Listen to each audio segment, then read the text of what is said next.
The views expressed here are solely those of the host and do not represent the positions of any sponsors, affiliates, or institutions. I Don't Subscribe does not serve as a medium for salvation, leadership, or advocacy on behalf of others. An individual's internal compass is their most reliable guide. These conversations serve as waypoints along one's journey. For this reason, I encourage listeners to critically examine all narratives presented, including those on this show. An individual journey is uniquely theirs, and it should be navigated with confidence and intuition. Retain what resonates, release what does not. Let's converse.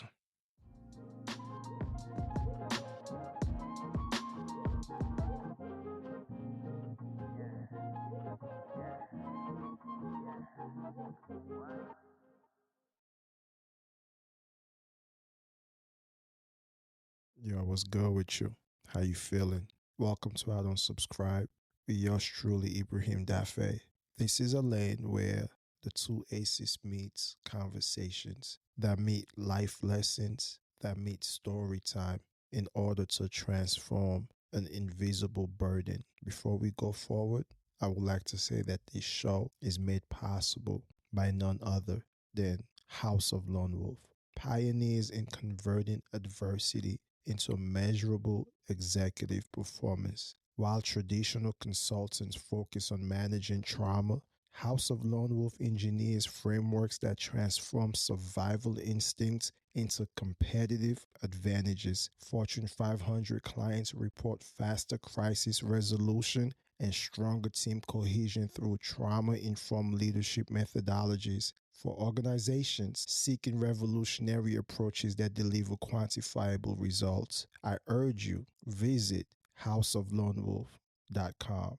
That's houseoflonewolf.com, where your childhood battles become powerful tools for success in the boardroom. The last two episodes have thoroughly examined the critical concept of the hidden trauma tax, making it clear that unaddressed adverse experiences fundamentally affect one's decision making, shape financial outcomes, and even redesign one's neural architecture.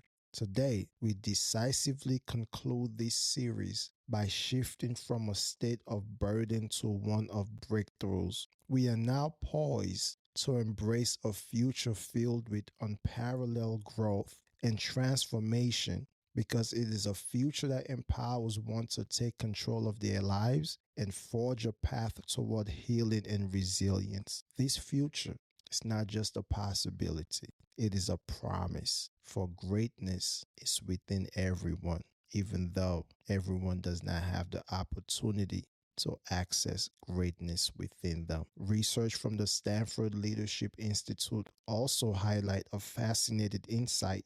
When one comprehend and leverage the neural mechanisms shaped by their adversity, they can transform into significant asset for leadership. For example, organizations adopting a trauma-informed leadership approach have reported around 47% increase in innovation, manifesting as new product ideas or enhanced processes. Additionally, these organizations experience a 53% improvement in the quality of decision making, contributing to more effective strategic choices and a 41% rise in their strategic planning capabilities, leading to more successful long term strategies. These numbers should be seen as possibilities rather than guarantees. They shed light on the opportunities that arise when leaders actually acknowledge the impact of stress and trauma on their decision making processes and the dynamics within their teams. Understanding this can foster a more compassionate and supportive environment for everyone involved. It's not just about recognizing the impact, it's also about understanding it and using that understanding to create a better workplace for all. So let us reflect on an interesting perspective. The survival mechanism that once aided a person in navigating challenges can emerge as a notable competitive advantage in leadership. This is not simply a matter of overcoming early adversity, but rather of recognizing the strength and the insight gained through those experiences, and more importantly, transforming them into powerful leadership tools. Imagine a CEO. Better yet, I want you to imagine someone become here's a story about a gentleman who became a CEO. His brilliance at crisis management could not explain his pathological inability to delegate. His board did not understand how 30 years earlier his 38-year-old brain had created neural pathways designed for survival when his family's financial collapse transformed his mother from confident to hypervigilant overnight. His developing brain, witnessing her transformation, mirrored these patterns, creating an executive who decades later would unconsciously perceive opportunities as threats. His breakthrough came not through traditional leadership and development, but by recognizing how his childhood neurological adaptations misinterpreted boardroom situations. His limbic system still activated ancient survival circuitry when presented with promising partnership, processing potential growth as danger. When one understands this biological inheritance, he did not immediately change his behavior, but he contextualized it, allowing him to distinguish between legitimate business intuition and outdated neural programming. The company's subsequent 40% growth wasn't achieved by teaching this new CEO skills, but by helping him recognize and rewire what his brain had already been taught during those formative moments of childhood crisis. So this new CEO came to an understanding that this wasn't a romanticization of trauma. It was a robust recognition of the neurobiological reality that survival mechanism can create leadership capabilities that conventional training simply cannot replicate, especially when it's adequately understood and redirected. This understanding empowered this new CEO, took control of his leadership journey, resulting in the company's 40% growth. This transformation wasn't achieved by teaching the CEO new skills, but by helping him recognize and rewire what his brain had already been taught during those formative moments of childhood crisis. This process of recognition and rewiring is a powerful tool for personal growth and improved leadership. That's why we must also look at, so what are the transformation architecture in this process? Because transforming survival wiring into leadership wiring centers on two key areas. Let's talk about the transformation architecture. Transforming survival wiring into leadership wiring centers on two key areas. You have the neural. Let's talk about the transformation architecture. When one transforms survival wiring into leadership wiring centers, it is done so on two key areas. The transformation architecture, it highlights that transforming survival wiring into leadership wiring centers on two key areas: the neural integration and performance architecture. Neural integration optimizes brain pathways to improve decision making and emotional control, which is essential for strong leadership. Coupled with performance architecture offers a framework to develop the skills and strategies. The second part I want to talk about is the transformation architecture. Transforming survival wiring into leadership wiring centers requires two key areas: neural integration and performance architecture. Neural integration optimizes brain pathways to improve decision making and emotional control, which is essential for strong leadership. Performance architecture offers a framework to develop the skills and strategies needed for effective performance and leadership.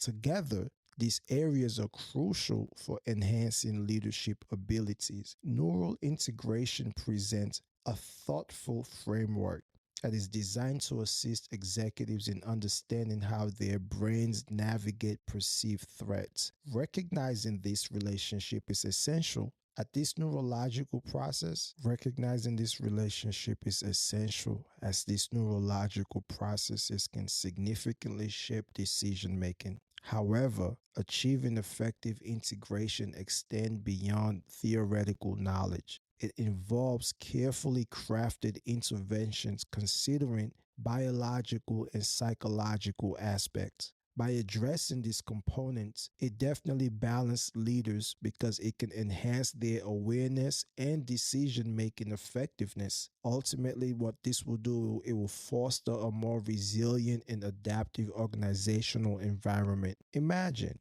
an executive who experienced financial instability in their childhood when making investment decisions that involve considerable risk. The profoundly ingrained neural pathways from those early experiences may come back into play. This can lead to a heightened sense of caution that might not align with the current data in front of them. By recognizing this tendency, the executive can work towards balancing their intuition with a more objective assessment of the numbers, ultimately making more informed decisions. Imagine an executive harnessing the power of neural integration, becoming acutely aware of the moments when I want you to imagine another executive harnessing the power of neural integration, becoming acutely aware of the moments when the amygdala, their brain's instinctive alarm system, takes control and sideline the prefrontal cortex,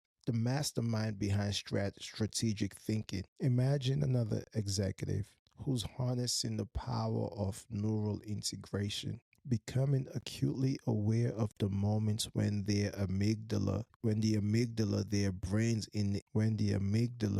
brain's I want you to imagine another executive harnessing the power of neural integration, becoming acutely aware of the moments when the amygdala, the brain's instinctive alarm system, take controls and sideline the prefrontal cortex, the mastermind behind the strategic thinking. With this newfound awareness, the executive craft dynamic real-time regulation strategies that empower them to maintain razor-sharp access to higher cognitive capabilities. Even when the pressure skyrockets, it is a thrilling journey of mastering the mind, turning potential chaos into clarity. The second area we will focus on is performance architecture, which is essential to one's leadership journey. Emphasize the importance of building environments where teams can excel. As leaders, one must understand their thought patterns and actively foster psychological safety for their teams. This isn't just a soft initiative from HR. It's a proactive strategy we are committed to implementing. By prioritizing this isn't just a soft initiative from HR. It's a proactive strategy leaders are committed to implementing. By prioritizing this, a leader can improve their well-being and drive better results for their organization as a whole, because together they can create a culture that supports growth and collaboration. Imagine a Fortune 100 COO sitting in a campfire or sitting in a conference. I was at an event and I heard a Fortune 100 COO talk about their growth journey. They went on to say how for many years they were oscillated between micromanaging their team and completely disengaged. They did not fully understand how their childhood experiences of either feeling intensely scrutinized or facing neglected truly influenced their leadership style. They had to come to terms with this pattern, which has been enlightening. It has allowed them to cultivate a more connected and supportive approach to leadership, result in a remarkable improvement in their team's performance. So this is not just about abstract theory. It's somewhat of a fundamental truth. When executives grasp how their nervous system reacts to pressure, they achieve what Stanford researchers identify as neural coherence. This state where emotional, cognitive, and psychological systems just align. It is crucial for optimal performance. In straightforwardness, it's akin to this is not just an abstract theory, it's a fundamental truth. When executives grasp how their nervous system reacts to pressure, they achieve what Stanford researchers identify as neural coherence. This state where emotional, cognitive, and psychological systems align is crucial for optimal performance. In straightforward terms, it's like having a finely tuned machine operating seamlessly, resulting in superior decision making and enhanced performance. You did? So we have to talk about the strategic implementation through it all. Implementing trauma informed leadership unfolds through three decisive strategic phases, each meticulously crafted to build on its predecessor.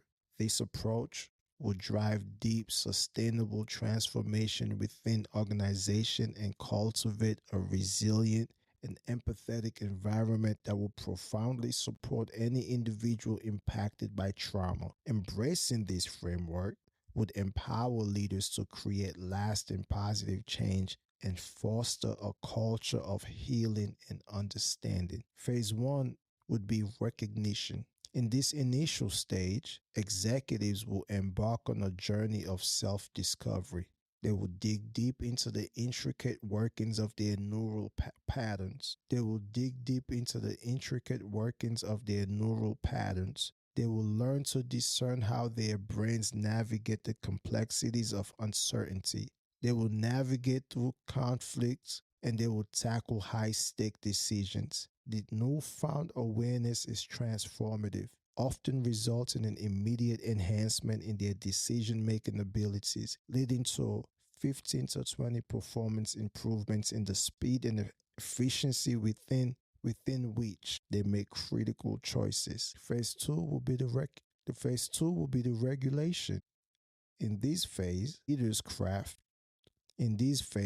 leaders will craft a tailored strategy that's designed to sustain the optimal functioning of the prefrontal cortex. Even in moments when the amygdala, often associated with fear and emotional responses, kicks into high gear, rather than relying on the one-size-fits-all stress management techniques, these interventions are meticulously personalized, taking into account each individual's unique neural architecture. The approach ensures that the strategies are practical and they resonate deeply with each person's specific cognitive and emotional patterns. Phase 3 would be the redirection. This is the pivotal stage that marks the moment of authentic transformation when leaders harness their adaptive strategies to achieve strategic dominance. The hypervigilance that once drained your energy is now transformed into a potent force for advanced pattern recognition, which enables you to identify trends and anomalies with remarkable clarity. Meanwhile, the emotional detachment that previously served as a shield will now empower an individual to make dispassionate, clear-headed decisions amid the turmoil, allowing for a more rational response even when the stakes are at their highest. A CEO who embraced this transformative framework shared a powerful revelation. For years, I tried to conceal my past. Growing up in poverty, emotional and physical neglect, violence, and taking on the responsibility for myself and others. As I believed these experiences were a burden I had to overcome. But somehow, I now see them differently. They've equipped me with a unique crisis navigation system that many of my peers who were raised in comfort simply don't have. Therefore, my capacity to thrive under extreme pressure isn't a drawback of my history. It's the foundation on that empowers me. That's why this journey from burden to breakthrough is poised to redefine one's understanding of trauma. We anticipate a shift in perspective, recognizing that what society often labels as damage may instead be specialized neural equipment ready to be harnessed. It's not merely about achieving wholeness. We expect to see individuals leveraging the unique capabilities cultivated through adversity in remarkable ways. As we look to the future, we can envision a time when the past is not something to escape from, but a transformative force that propels us forward, offering an unprecedented competitive advantage in a rapidly evolving landscape. This is I Don't Subscribe, where the forces intended to divide individuals will undeniably forge their unique identities and set them apart.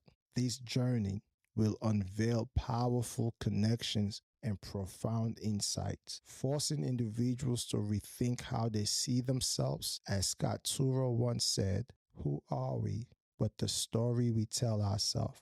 But most importantly, believe about ourselves. This journey will unveil powerful connection and profound insight, forcing individuals to rethink how they see themselves. Like Scott Turo said, who are we but the story we tell ourselves about ourselves? But most importantly, believe. So get ready to embrace the change, for it is time to redefine the narrative. Dig? Before I close, I want to say please feel free to subscribe and like, do all of this stuff. It's like I'm not good at reminding people to do it. I'm trying to remind people to, I don't know why I just did all of this. I'm trying to be mindful to remind people to say, hey man, if you like what you heard, please feel free to share, subscribe, like, do all those things that they always talk. These guys on YouTube be telling you to do. You know what I mean? I'm going to be more mindful to remind people, but it's not something I'm really pressed for. You dig? You subscribe or you don't subscribe, you have subscribed. I'm all good. But I really want to say a special thank you to my sponsor, House of Lone Wolf, for making these conversations possible. And I want you to remember that the opportunity always outweighs the problem, especially when viewed through a different lens. Because conventional wisdom lead people to believe that their scars represent brokenness, when in fact these scars highlight immense potential, dangerous to mediocrity, challenging the status quo, and defying limitations. So until next time, I'm Ibrahim Daffae. I am always confidently questioning what society deems to be normal, because niggas be lying and I don't subscribe. And that makes all the difference. I'm out. Be easy.